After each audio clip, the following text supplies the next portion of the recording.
yung mga tao nagme-message sa akin na excited sila makita ko na lumaban ulit sa professional career ko. So yun po yung nagbigay sa akin ng inspirasyon para magpatuloy, and of course nandiyan yung kasama ko yung pamilya ko na parati naniniwala sa akin. So ayun, tuloy pa rin yung laban. Pero sayang yung ano eh. Nakuha nila yun. Pero di na kita pinigilan. Pero ito nga, yung kumusta ka naman weeks after nung Paris? Kasi I remember yung interview mo after, yung na parang medyo hindi mo alam anong gagawin mo. Sunod din yung sabi mo, di ba, na kung tutuloy mo pa ba tong Olympic dream mo or magpo-pro ka na. Kumusta ka na now, weeks after? After nung pagkatalo ko, siguro mga 4 days o 5 days ako nasa kwarto lang.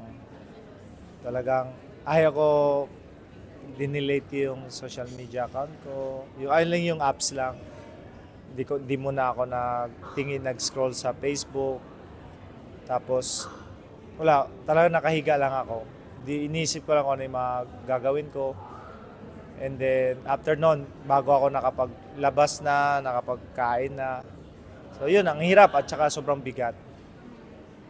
Pero now na nandito ka ngayon, and may post ka pa kagabi, pag-usapan mo yung post na yun, ano ba yung parang hugot mo nun? Actually, nasulat ko yun para sa mga fans ko, para sa mga Pilipino na sumusuporta sa akin. Dahil sobrang na-appreciate ko yung pagbigay nila sa akin ng mga encouraging message na ganito, Yumir, excited na kami mapanoorin ka lumaban sa pro.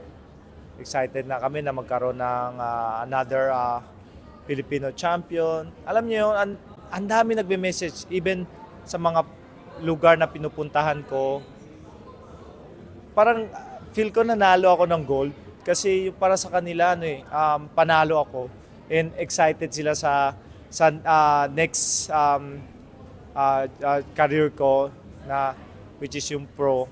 Excited sila. So yun po yung nagbigay sa akin ng inspirasyon na kailangan ko magpatuloy dahil nandyan yung mga tao na naniniwala at sumusuporta sa akin at lalo na yung pamilya ko na talagang yung pangarap nila sa buhay nila, yun na yung pangarap ko din. So, kung hihinto po ako, parang nawalan na din siya ng pangarap. Kaya sabi ko, tuloy ang laban. Tuloy pa rin yung laban. So talagang kinonsider mo, ano yung sabi mong inisip mong itigil? Boxing in general or as in? Yes. Yes. Yung ibig sabihin ko noon, yung talagang ayaw ko na mag-boxing.